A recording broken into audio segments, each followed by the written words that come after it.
Hi folks! Welcome to another Coastal Composition Critique, the video series where we explore how compositional choices we make can enhance the strength of our shots. Today's image is one I took in the Kutsumateen Grizzly Bear Sanctuary in the Great Bear Rainforest on the northwest coast of Canada. As you can see, it was a beautifully still morning, and I was out early in a sea kayak hoping for some morning light. I was rewarded when a shaft of light broke through the clouds in the upper right of the image and kind of lit up the coastline.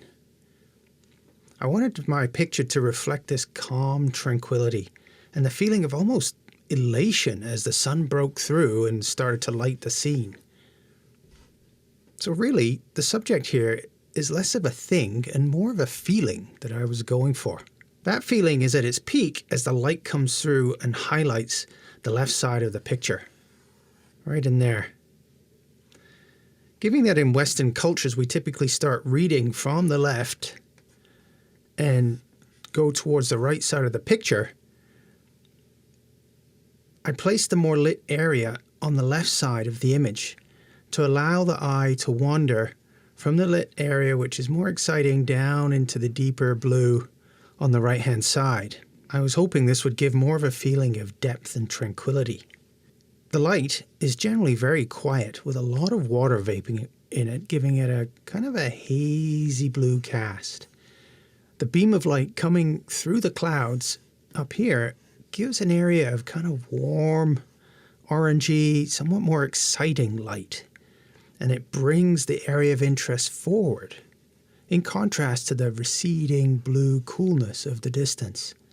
So the lighting in this shot gives not only highlights the most important parts of the image, but also gives the image depth in that it brings the warmer left side of the image forward and allows the cooler right side of the image to recede into the distance. There are a few other structural features of the image that enhance the feeling of depth and tranquility. The first is the fact that things near the camera are clearly more detailed than those further away.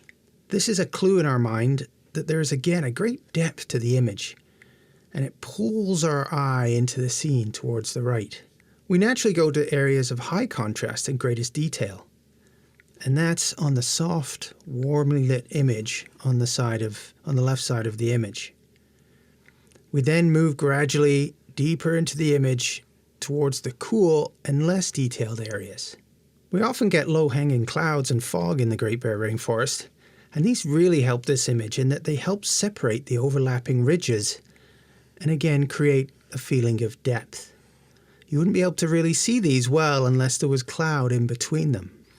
The sharp to hazy detail continuum, along with the fact that these ridges are separated, are two things that help us draw our eye into the image and give this two-dimensional structure some three-dimensional depth. Another feature of the image is these strong diagonal lines coming down the ridges, all aiming towards the distance. And they bring the eye down from the top of the image down into the back of the image and down towards the horizon that I purposely placed at the bottom. This was to again enhance this feeling of stability, of calm and tranquility. We often, in coastal images, need to make a very conscious decision about where we're going to put the horizon. In shots where the reflection is more of part of the picture, we might put it more up in the middle of the picture. But here again, I'm going for this stable, calm, tranquil feeling, and so putting it down low enhances that. Finally, some camera settings.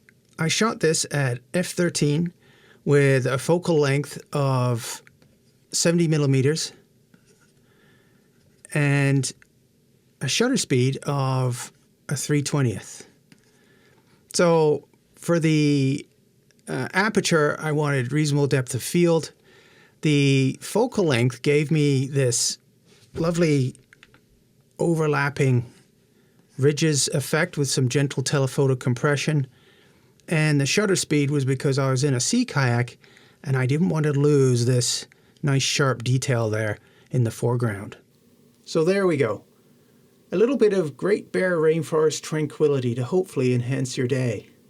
If you enjoy this content, remember to hit that subscribe button, and while you're at it, send a coastal image of your own along, and perhaps I can critique it on the channel. Bye for now.